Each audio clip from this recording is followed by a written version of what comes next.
Since earliest times, men have been moved to great actions by many a noble cause, but few have released the human energies triggered by a grain of gold.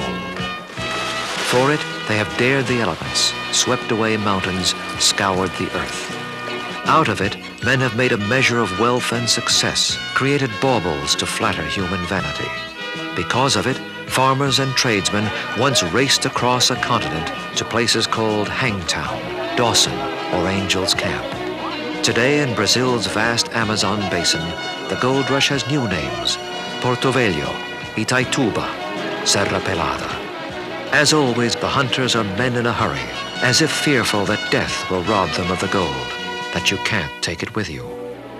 But as this mummy hand and gold mace show, there are always those who try.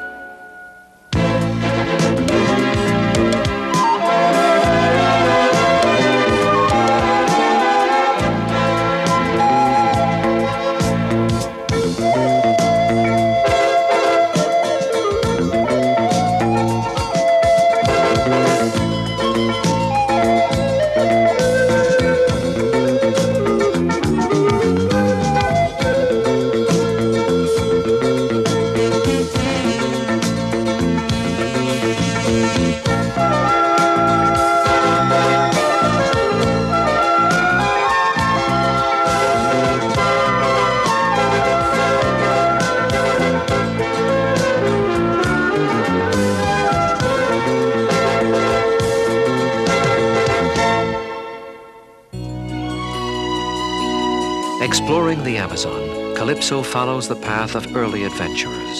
Yet few suspected the river itself often was lined with treasure, held in its shifting sands a fortune in hidden gold.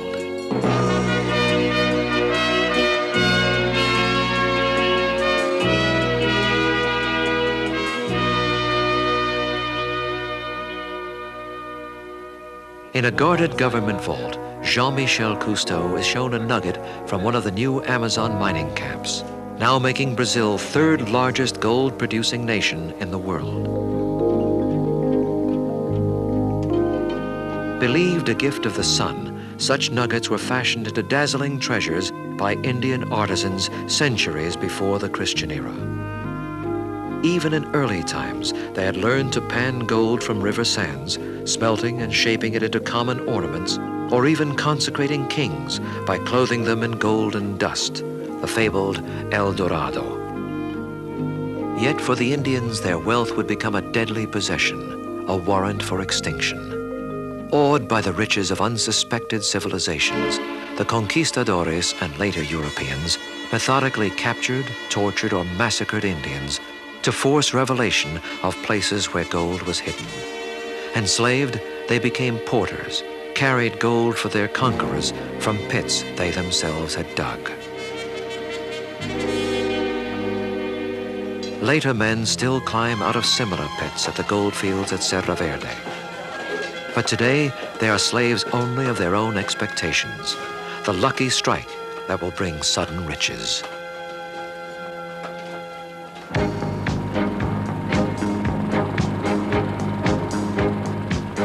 On the Tapajos River, a new expedition prepares to explore gold country, this time without galleons and fighting men.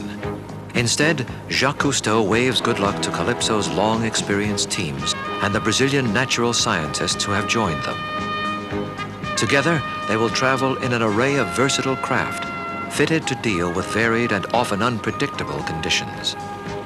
In the helicopter, Jean-Michel follows the small, efficient caravan traveling the Trans-Amazonia Highway, which parallels the river.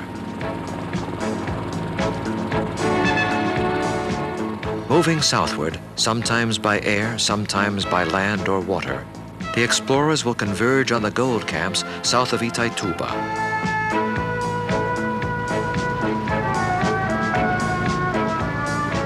Watchful of hazards, Hugo Lamprati guides Jacare swiftly upstream.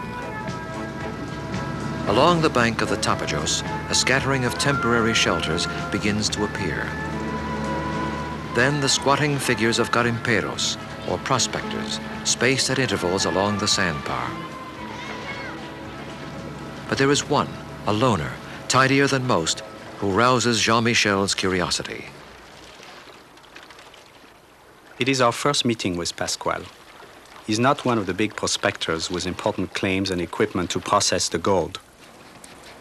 Like other small-time garimperos along the river, his only equipment is the pan in which he endlessly washes the sand. Though he has a wife and children in Itaituba to whom he is devoted, he shares life with his family only through the rainy season when prospecting is impossible. For 3 to 6 months at a time, he leads a solitary life in the forest with little more than a hammock, a pan, and utensils in which he prepares his food. Here, over a small fire, Pasquale dries the gold residue from the day's panning.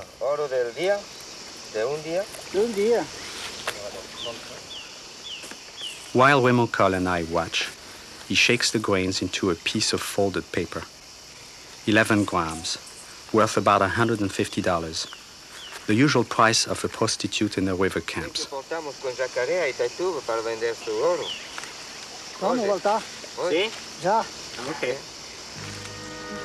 Now, offered a ride home, he breaks camp in hardly a minute.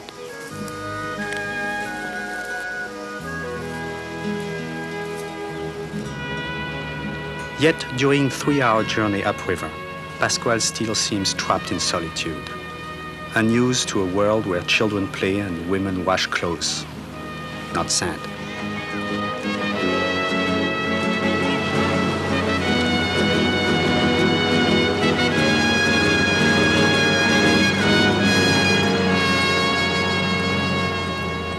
Itaituba has a look of suddenness. Plain, quickly built shops and bars, surrounded by motley homes and shelters. Everywhere signs announce the town's reasons for existence.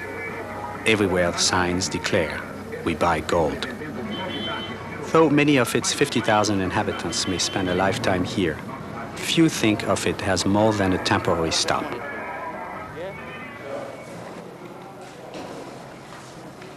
With Pasquale, we go to the buyer with whom he usually deals. From his pocket, he takes the small bag of golden grains, the accumulated earnings of 3 months in the forest. Then he watches intently as the weights are balanced against the gold. On the amount depends the food, clothing, and perhaps a few presents he can bring his family.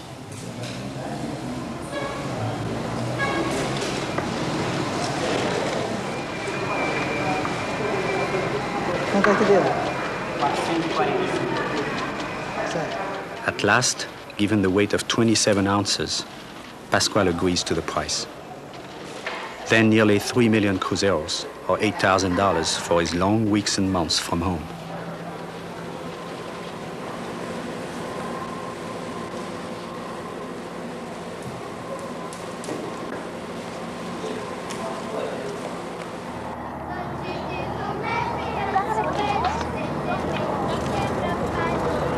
For some, the absence is longer. At an orphanage maintained by a German church live nearly 250 children, the casual flotsam of a drifting world. Some are simply abandoned by fathers and even mothers who have journeyed on to other Russias, other destinations, or have died in gold camp accidents. Some are children of prostitutes, casual accidents of the skin trade.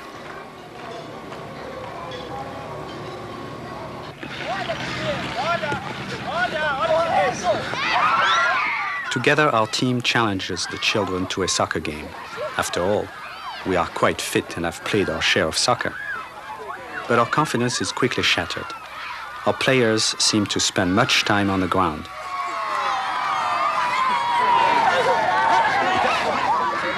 The final score is shameful defeat, 11-0. Licking our wounds, we staggered away. But the children laugh. His gold chips weighed and bought, the garimpero's paper bills are his price, his victory over loneliness and risk in the forest. The victory of the children over abandonment and fear is paid in different currency. They learn to laugh.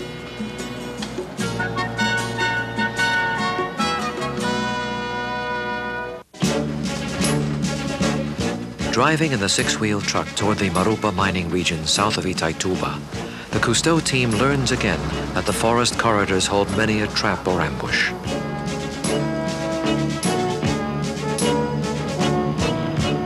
For some, flying is quicker. On tiny temporary airstrips hacked from the jungle, small bush planes come and go at frequent intervals. But the risks can be high.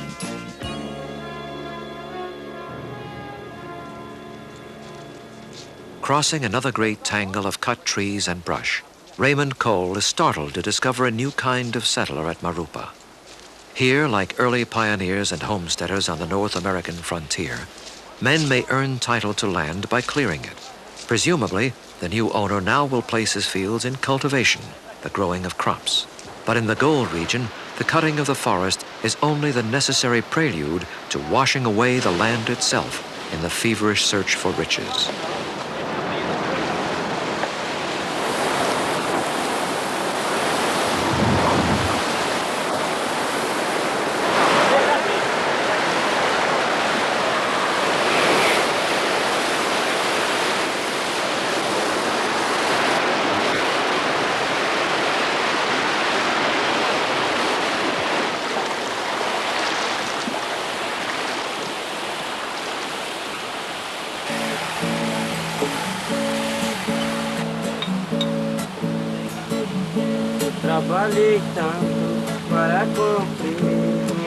Piped up from the sluiceway, thousands of tons of ore-bearing earth are carried over the stepped grates that separate the coarser gravel. But on the blanket at the bottom of the trough appears a yellow sheen, a field traded for a handful of golden dust.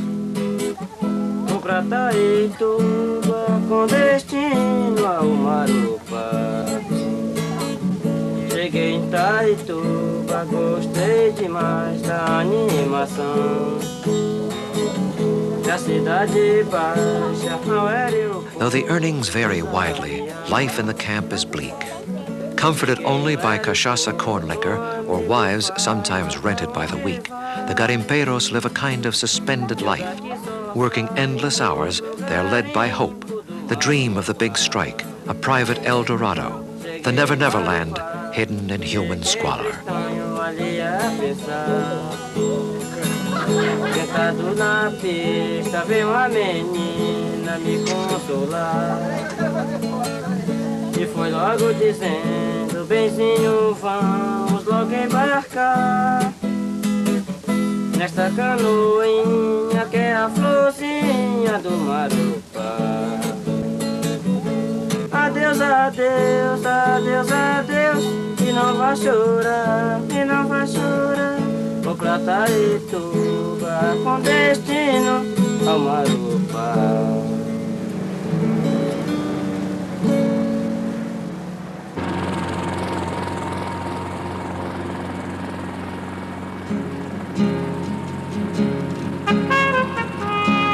Almost 1,000 miles away, near Porto Velho in western Brazil, the Cousteau helicopter approaches another gold boom settlement. The great flotilla of barges stretched across the Madeira River, trying to vacuum the golden sands from the river bottom itself. As the Cousteau team discovers, some barges are used as floating stores, repair shops, or even homes. But most will be used simply as gold recovery platforms, each with a group of 2 or 3 divers who work in relays and receive from the owner up to half of the gold found.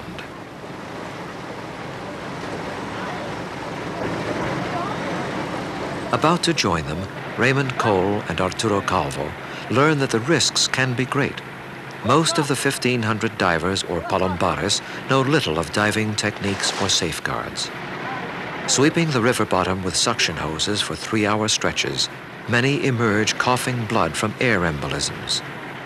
With only their air tube as a safety line, the single thread on which their lives depend, some have been trapped by landfalls or submerged trees tumbling in the 6-knot current.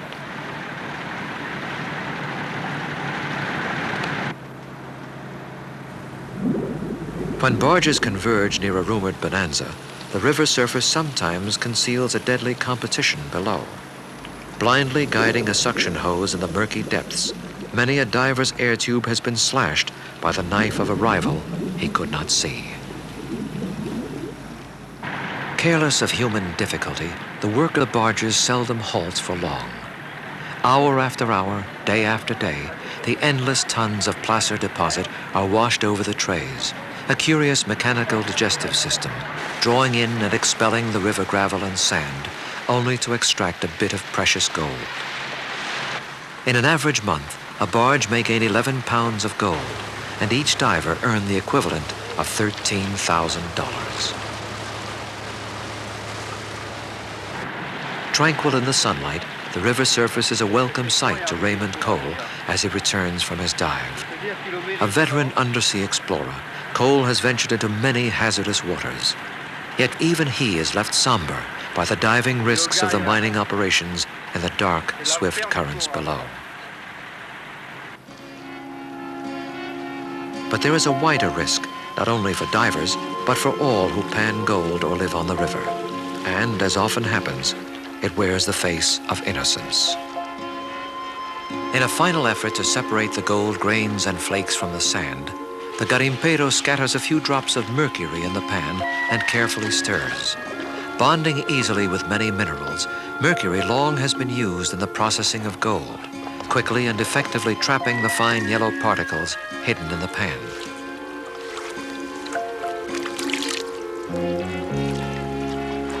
Later, any excess mercury is removed by squeezing the amalgam in a handkerchief.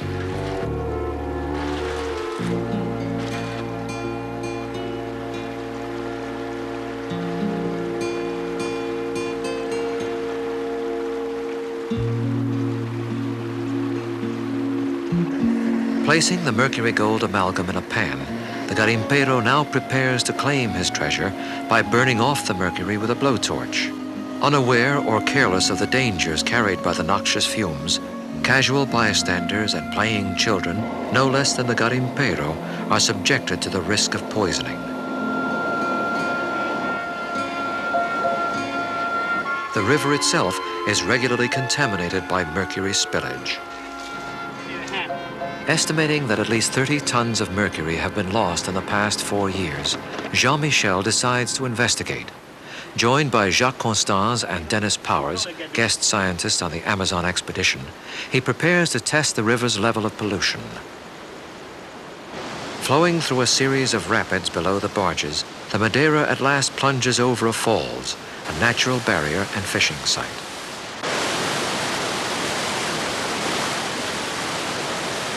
Here, hundreds of catfish are caught each day and prepared for sale in Porto Velho or in the gold camps 25 miles upstream. The team collects water samples and fish freshly caught in the river. After being carefully weighed and the data recorded by Powers and Cousteau, the fish are quickly frozen and then flown to Johns Hopkins University and laboratories in Monaco for detailed analysis. Initial examination of one fish shows only a high number of parasites. Later tests of samples reveal mercury more than double the ordinary level. Because mercury may accumulate for several years before nervous disorders appear, the samples provide clear warning of a growing threat on the Madeira. Meanwhile, children continue to clean the suspect fish they and their families will eat.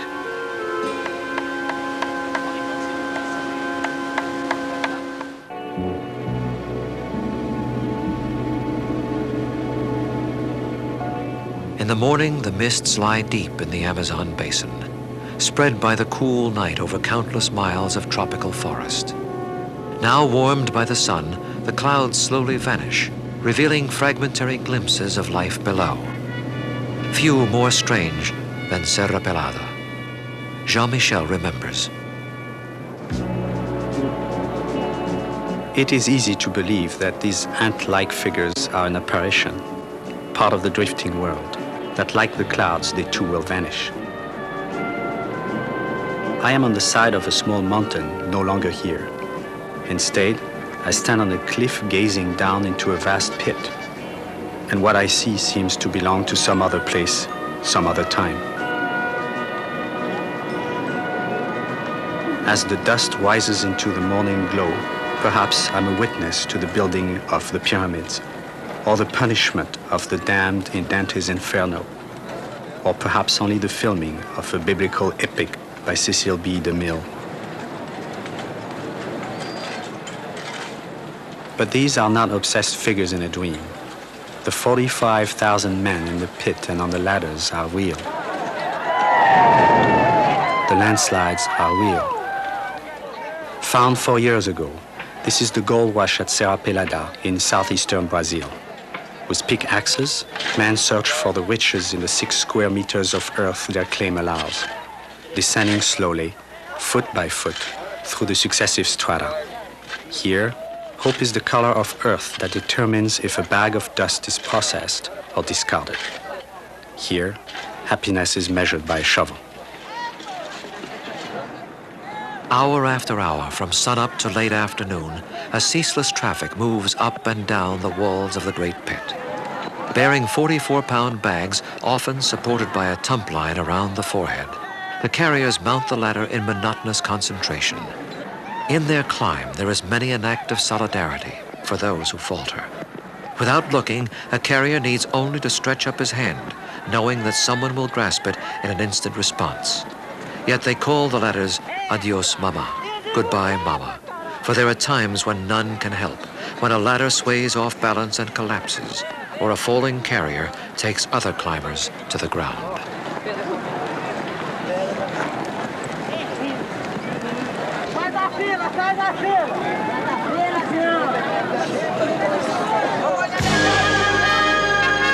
From the upper perimeter of the pit, the loaded carriers form a central column flanked on either side by returning workers who have dropped their loads.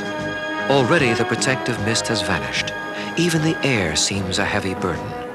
In the 100-degree heat, the fine particles of red dust have formed a new and choking cloud, raised by the tramp of thousands of feet. Many marchers wear masks to help them breathe.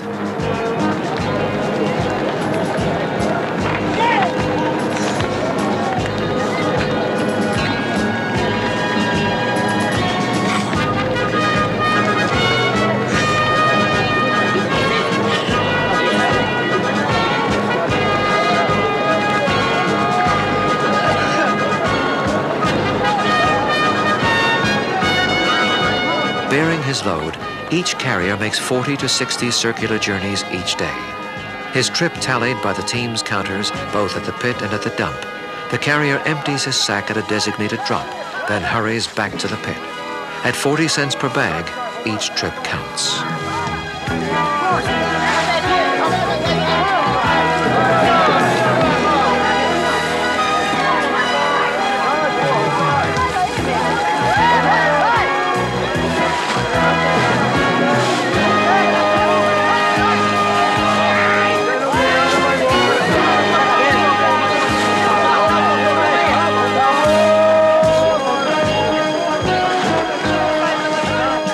With each carrier transporting well over a ton in his daily rounds, a total of more than 30,000 tons of earth are being moved each day on the backs of men.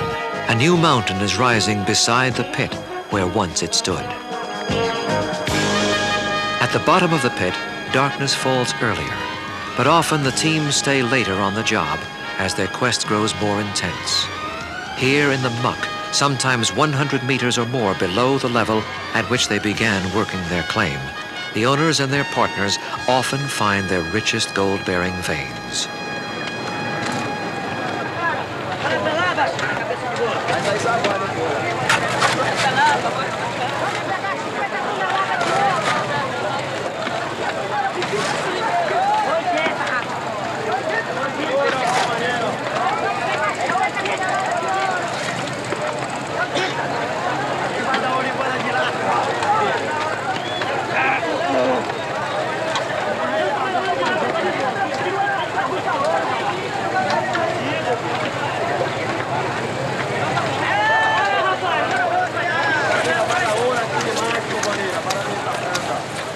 For the owners, long weeks or months may pass without return while costs accumulate. Lesser partners, sometimes 24 or more, take lesser risks. Among these are the counters, the bookkeepers on every bag and its destination, and the men with the shovels, for it is their experienced scrutiny which quickly determines whether a bag of earth should be discarded or held for processing. The carriers usually share neither in loss nor profit. But because water seepage at the muddy bottom of the pit makes their burdens more difficult to carry, they often are paid a bonus of 10 cents a bag.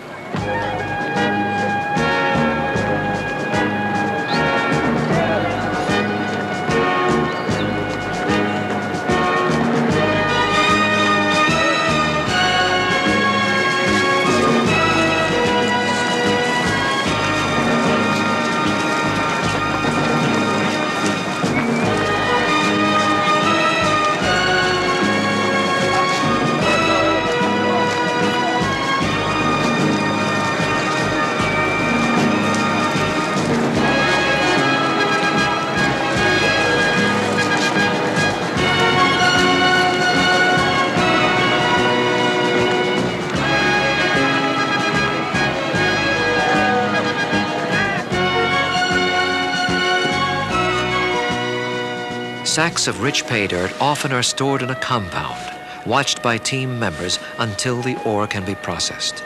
But since its unruly beginnings, Serra Pelada is largely self-policed, and violence or theft are rare.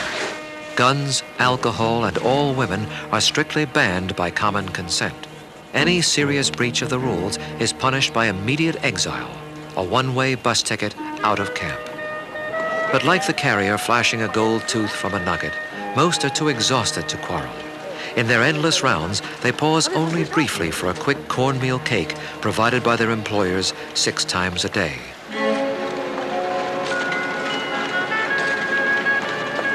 But for some, the pause becomes permanent. Victims of landslides and other accidents, which have crippled many and taken 42 lives since the rush at Serra Pelada began. Watchful of walls of unstable earth created by the digging, the workers themselves take action, force landslides where collapse seems imminent.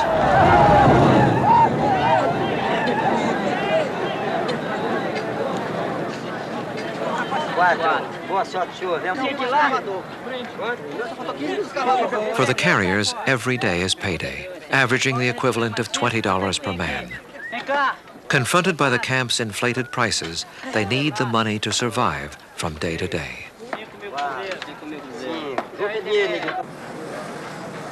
Standing in line, independent garimpeiros wait to turn in gold from minor claims outside the main pit. Often they fare little better than the carriers.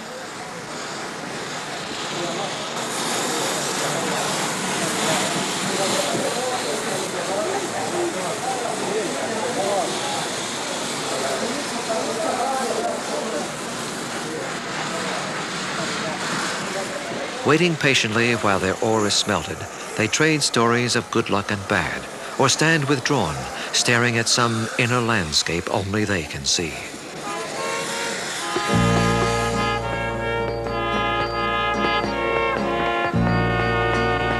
At the end, they receive, with mingled satisfaction and disappointment, the result. Better than nothing, less than hoped for, a thin wafer of gold.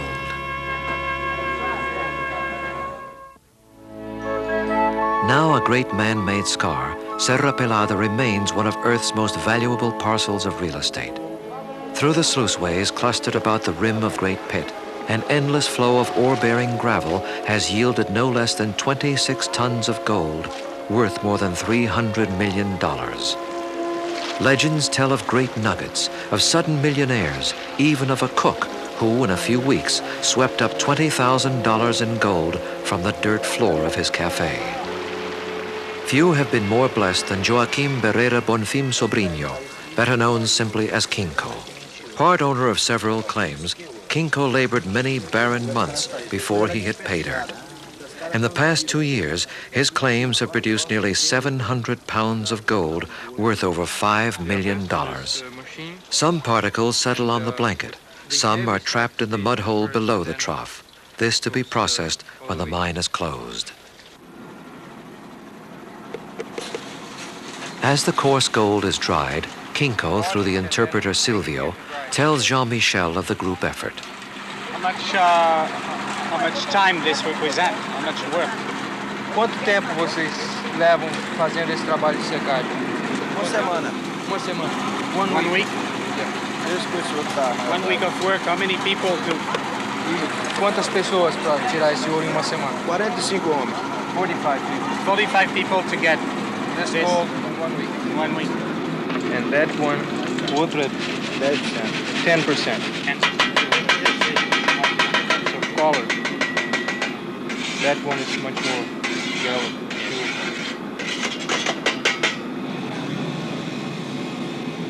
Now Kinko becomes his own carrier.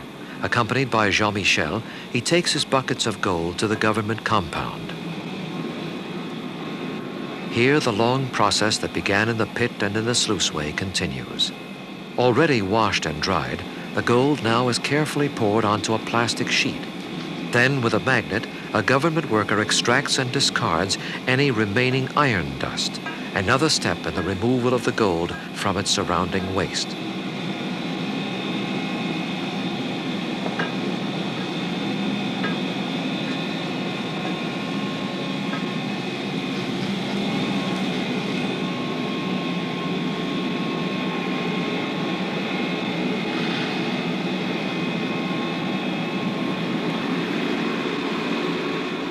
The precious metal is then placed in an ore bucket with a resinous compound.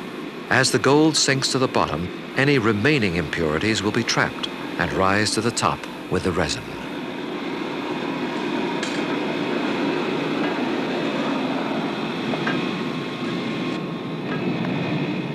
As the bucket is consigned to the furnace, Kinko and his associates talk of new plans, new strikes during the 45 minutes or longer required to smelt the gold.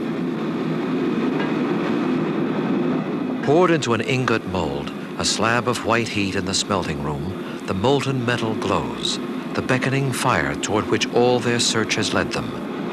The holy grail of conquistador and garimpero alike. As it slowly cools, the resin to which all the impurities have now been joined is carefully scraped away.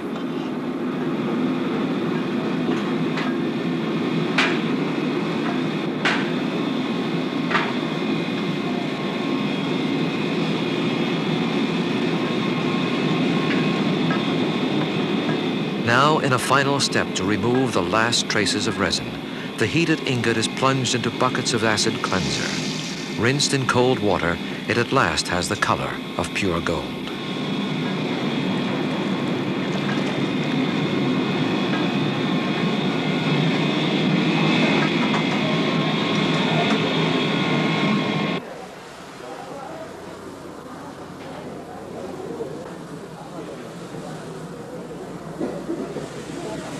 In watchful silence, Kinko stands by as the gold bars are placed on scales to calculate the arithmetic of luck.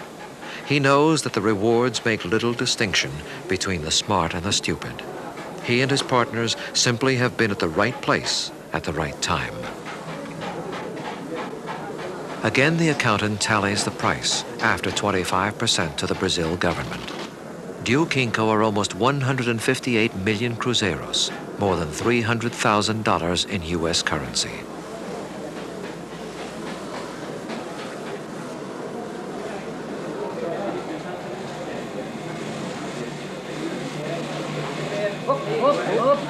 Leaving a small trail of loose cruzeiros, a government cashier brings bales of money from the vault. With Brazil's largest denomination in paper bills, no more than 5,000 cruzeiros, approximately equal to 10 US dollars, payment can be a cumbersome thing.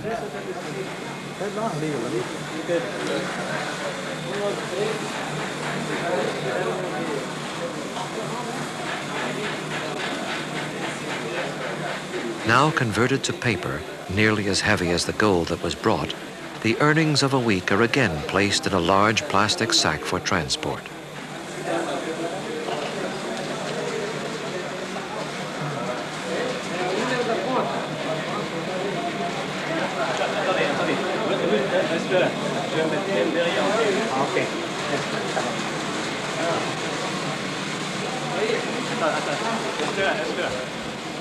As he closes the bag and departs, the usually somber Kinko, for the first and only time, allows himself the shadow of a smile.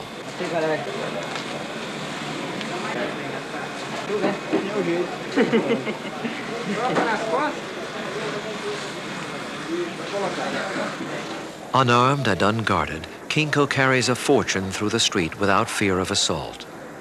After the camp's first wild months, Serra Pelada's miners have learned well that in protecting another man's rights, each protects his own. Clearly the bearer of good news, Kinko receives an appropriate welcome from his associates.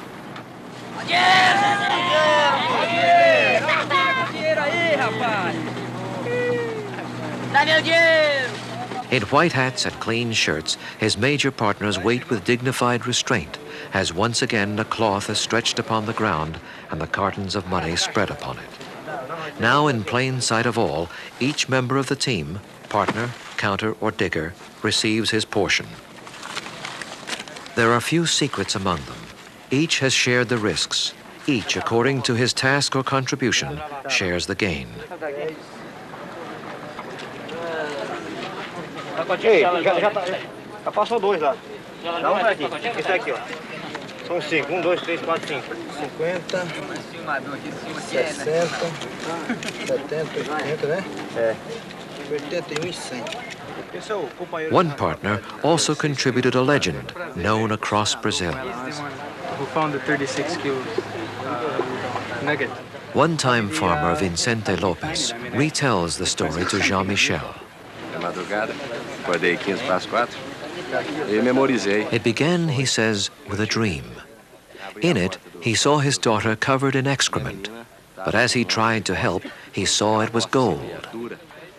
In the morning, certain a sign had been given him, he dressed in white clothes. Ignoring the jeers of the garimpeiros, he descended into the great pit. At the claim, he waved aside the diggers, then knelt down and thrust his arms into the mud. Instantly, his hands found what he was seeking. Slowly, he pulled out 76 pounds of gold, worth $500,000. Then the greatest nugget ever found in Brazil. Today, the great nugget has been given a new burial site, the closely guarded government treasury vault at Brasilia.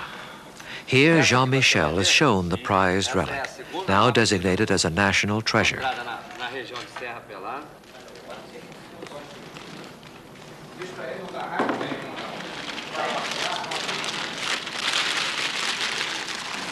Ela foi encontrada numa região que tinha uma mina de água sulfurosa. Então ela encolheu, por isso que esse material é preservado. Still dark-stained as when taken from the earth, it is an object of little beauty, impressive only because of its weight in gold. Since its discovery, a larger nugget worth $1 million has been found. Brighter is a smaller piece that bears a curious resemblance to a human profile. Yet Lopez's historic relic has the force of legend, a promise of good luck and riches waiting to be found.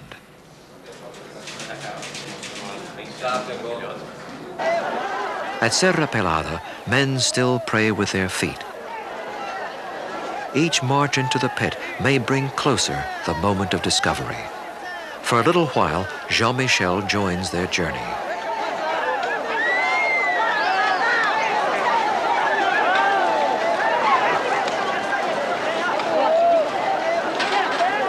In fresh clothes unstained by mud, followed by the bantering cries of workers watching from the cube-like terraces, he retraces Lopez's steps to the bottom of the pit, to the plot where the great nugget was found.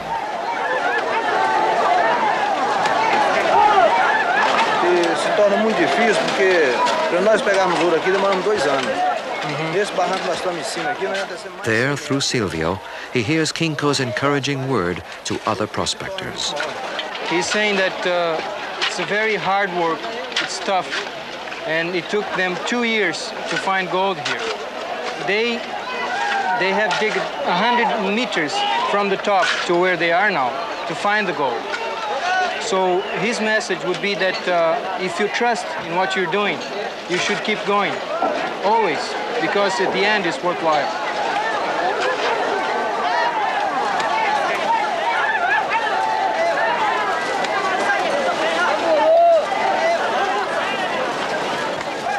From another garimpero, Jean-Michel receives a more rueful reply. Apparently, this man has worked here for a long time. He loves it, but he's lost most of what he has. Ovidio Cardoso de Alencar has worked his plot for 2 years without result. He has sold his house and his car, mortgaged his future, holds a small percentage of his former claim. He is, by all accounts, a major loser. Yet he is philosophic. In gold hunting, as in other gambles, he says, one should win with class, lose with class. Com classe, certo? Perca como eu, com classe.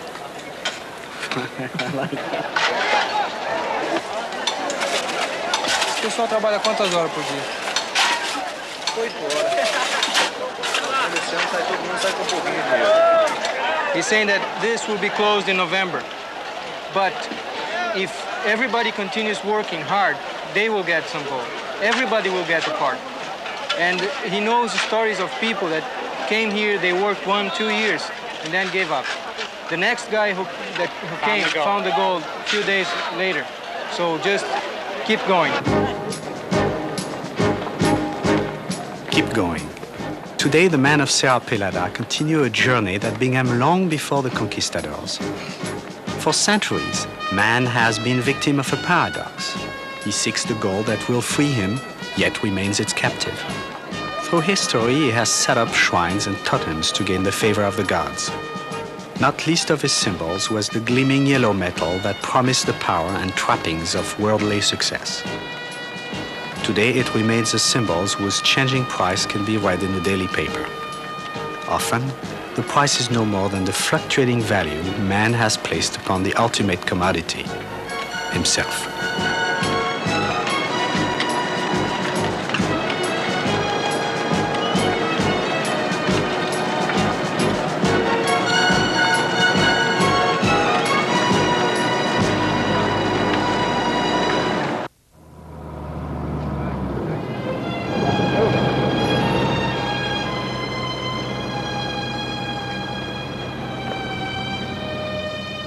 When the rains come, Serra Pelada is soon abandoned. Passing northward in Jacare, Raymond Cole finds only a great emptiness that will endure for months to come. Under the darkling sky, the terraces and stepped cubes of the great pit are silent now, the lowest levels hidden under the lake formed by the rains. To travelers in future time, they may seem ruins from some improbable past. But these are not an inverted pyramid built to the glory of some god king. They are monuments to the endless energies of ordinary men.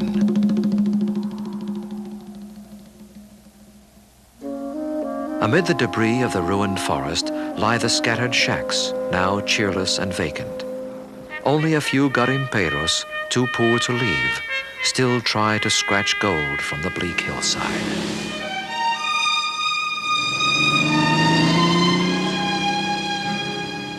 It is a barren life with few amenities of civilized existence. Here, where hundreds of millions of dollars have been produced, is now offered only the risky sanitation of a public latrine, endemic malaria, and little medical care. Once spurred by common hope, the great outpouring of energy during the work season has subsided. For a little while, life falls to its lowest ebb, a lonely, monosyllabic existence. Even the purchase of the week's grocery supply is reduced to a minimum exchange of human communication.